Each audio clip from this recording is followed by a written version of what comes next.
गर्मियों की तपती दोपहर, साल 1576। हवा में तलवारों की झनकार, घोड़ों की टापों की गूंज और युद्ध के नगाड़ों की आवाज गूंज रही थी। हल्दी घाटी की संकरी घाटी में रक्त की धारा बह रही थी। एक तरफ थे अकबर के सेनापति राजा मान सिंह के नेतृत्व में विशाल मुगल सेना, और दूसरी तरफ अकेले खड़े थे वीर शिरोमणि महाराणा प्रताप अपनी मात्र 20,000 राजपूत सेना के साथ। पर यह केवल संख्या का युद्ध नहीं था, ये धर्म और स्वतंत्रता की लड़ाई थी। यह एक सम्राट के अहंकार और एक देशभक्त योद्धा के स्वाभिमान की टक्कर थी।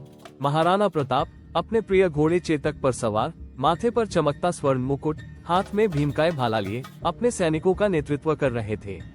उनकी आंखों में ज्वाला थी, उनकी सांसों में बिजली थी और उनका संकल्प अडिग था, मेरा सिर कट सकता है लेकिन मैं अकबर की गुलामी स्वीकार नहीं करूंगा।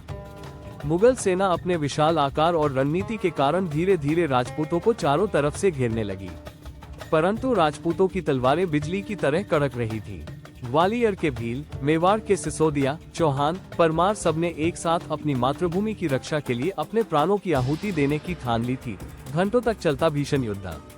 राजा मान सिंह अपने हाथी पर बैठकर युद्ध का संचालन कर रहा था।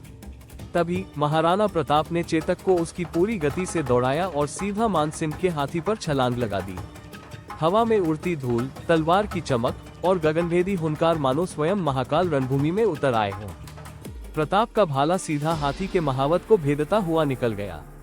राजा मान सिंह बाल बाल बचा, लेकिन चेतक घायल हो गया। पर चेतक भी कोई साधारण घोड़ा नहीं था।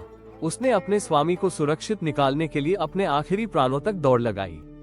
प्रताप को सुरक्षित स्थान पर ले जाते चेतक ने अपनी अंतिम सांस ली और धरती पर गिर पड़ा। महाराणा प्रताप ने अपने प्रिय साथी को खो दिया, लेकिन उनका संकल्प और मजबूत हो गया। हल्दी घाटी की भूमि रक्त से लाल हो चुकी थी। मुगलों ने जीत का दावा किया, लेकिन सच ये था कि वे भी पूरी तरह टूट चुके थे। महाराणा प्रताप जंगलों में चले गए, लेकिन उनकी स्वतंत्रता की लौ कभी बुझी नहीं। आने वाले वर्षों में उन्होंने अपनी रणनीति से एक एक किले को वापस हासिल किया और मुगलों को ये संदेश दिया, राजपूत मिट सकता है लेकिन झुक नहीं सकता।